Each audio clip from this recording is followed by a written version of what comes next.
TRI report जिस बात पर हमको समर्थन करता है उस पर उन लोग समर्थन करेगा।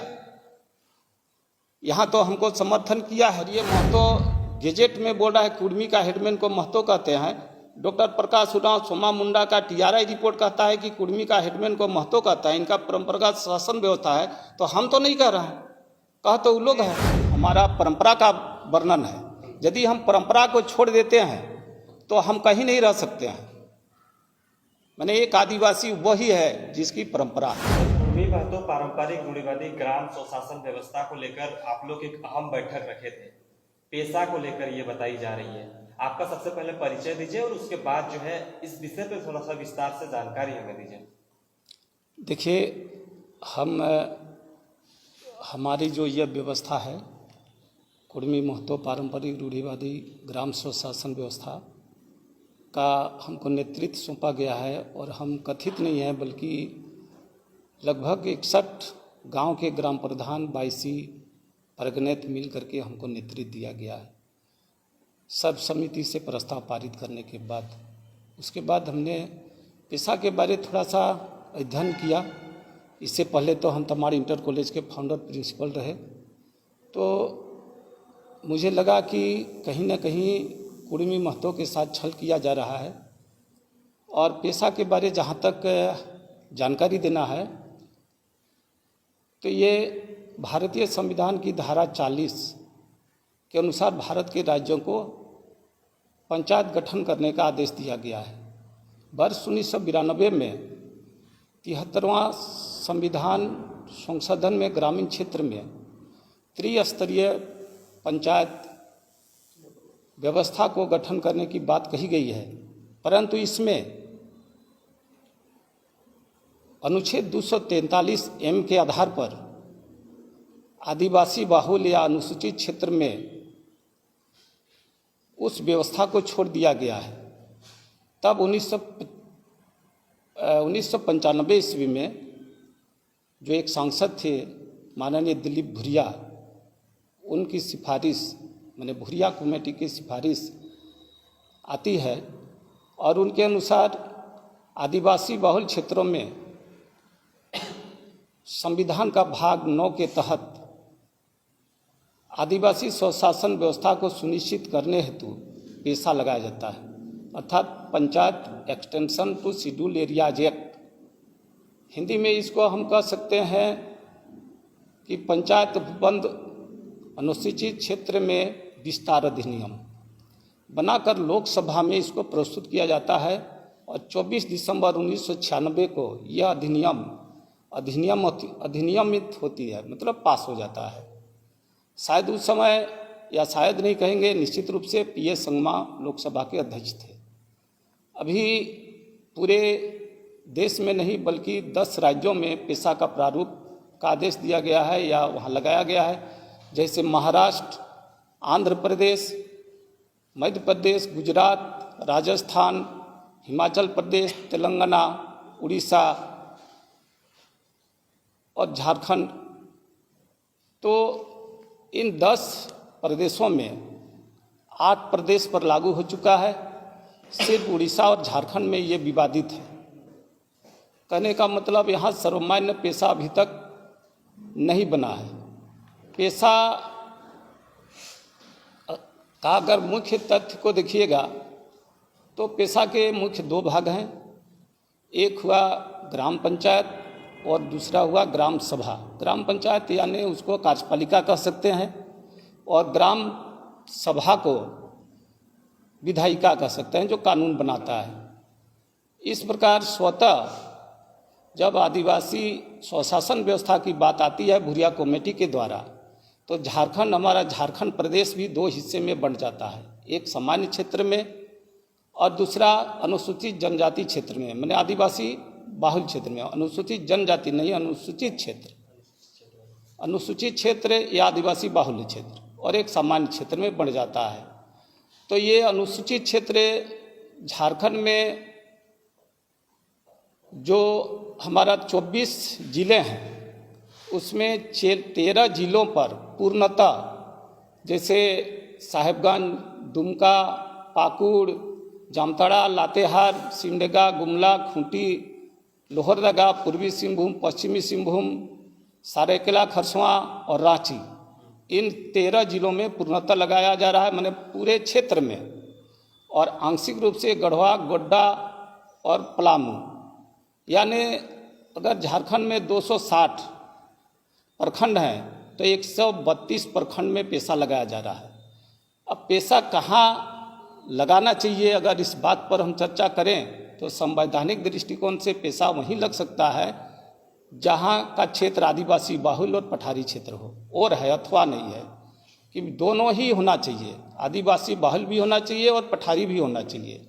तो इन क्षेत्रों को अगर गौर से देखा जाए तो क्या ये आदिवासी बाहुल क्षेत्र है? तमाड़ हुआ, बुंडू हुआ, रांची हुआ, निसंदेह यहाँ पर कौन सी जनसंख्या को जोड़ी गई है और आदिवासी बाहुल क्षेत्र देखा गया है। अगर हम ध्यान से देखें तो हम पाएंगे, एक हमारे पास रिकॉर्ड है, आपको हम दिखाएंगे कि आपका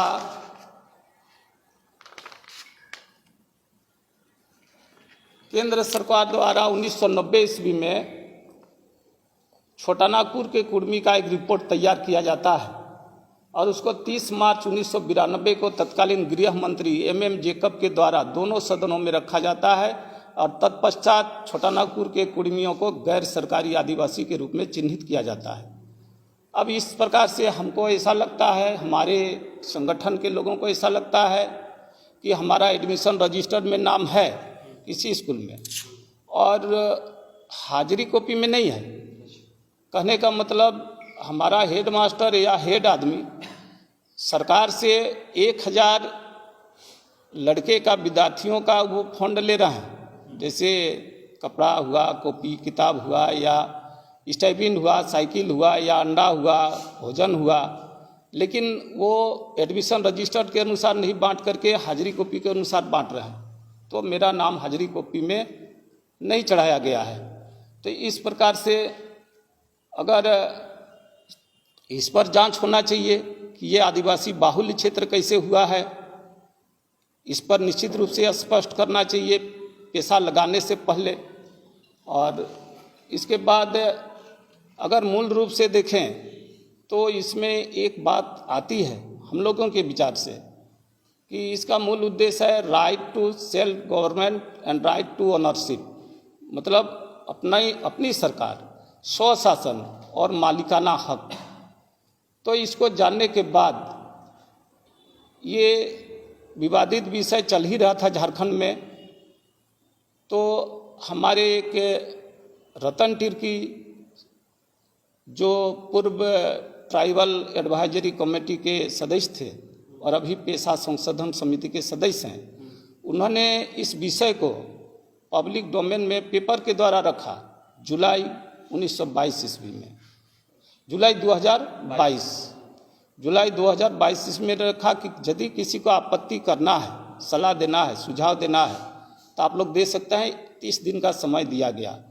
तब हम लोग 30 दिन के अंदर ही नहीं बल्कि 7 दिन के अंदर, सिर्फ 7 दिन के अंदर उनके पास गए और ये पब्लिक डोमेन में जो निकाला गया था ये पेपर कटिंग यहाँ पर है।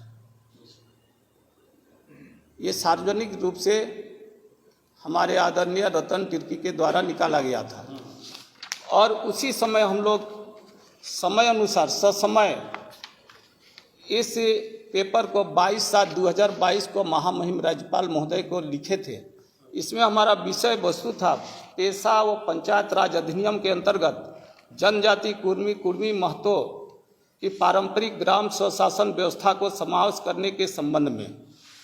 मेरा कहने का मतलब है इसको शामिल किया जाए, उसके बाद पेशा के प्रारूप पर अध्ययन किया जाए ताकि सर्वमान्य पेशा लागू हो सके।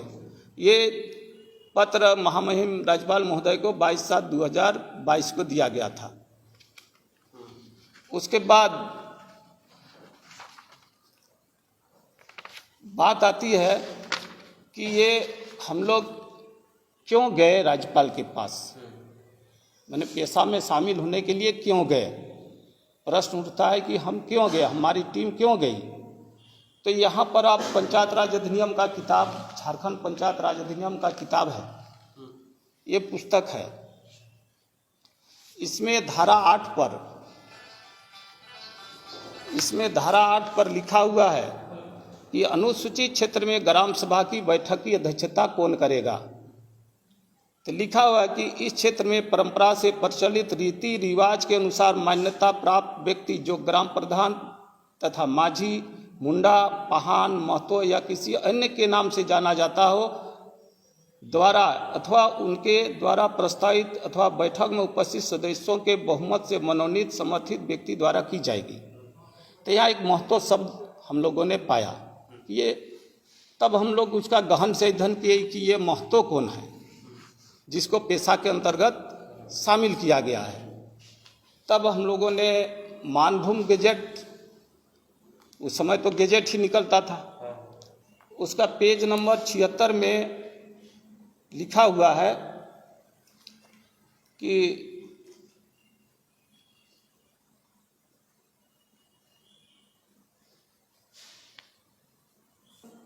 First drone by doctor Gierson between the Bihar and the Chotanagpur Kurmij, which is now generally accepted, is exemplified in this district by the fact that marked traces of the characteristics Kolarian village system remains the Mahto or village headman of the Kurmij, corresponding exactly with the Majhi of the Santhal, the Sardar of the Bhumij and the Munda of the Hoj। यहाँ पर स्पष्ट लिखा गया है कि कुर्मी का Kolarian village system यानी रूढ़िवादी व्यवस्था उसकी विशेषता है, जैसा कि अन्य जनजाति जैसे संथाल का माझी, भूमिज का सरदार और हो का मुंडा हेडमैन होता है, तो उसी प्रकार सेम, मतलब कोई अलग नहीं, उसी प्रकार कुर्मी का हेडमैन को महतो कहा जाता है। क्लियर लिखा हुआ इसमें। दूसरी बात है कि आज तक जो हमारा बाधित है, जिस रिपोर्ट में बाधा डाल रहा है कि हमको अनुसूचित जनजाति की सूची में शामिल होने के लिए, उस रिपोर्ट यानी TRI का रिपोर्ट का पेज नंबर 27 अगर देखा जाए, पेज नंबर अगर 27 देखा जाए, ये आधुनिक भारत की बात है। वो चलिए आज़ादी के पहले की बात है और ये आज़ादी के बाद की बात है, जिसके चलते हर दिन हमारे कुछ आदिवासी भाई लोग, सब कोई नहीं, कुछ लोग हर दिन शायद 10 बार नाम लेते हैं कि इन लोगों को TRI रिपोर्ट समर्थन नहीं दिया है, ST बनने के लिए समर्थन नहीं दिया, इसलिए इन लोग ST की सूची में शामिल नहीं हो सकते हैं।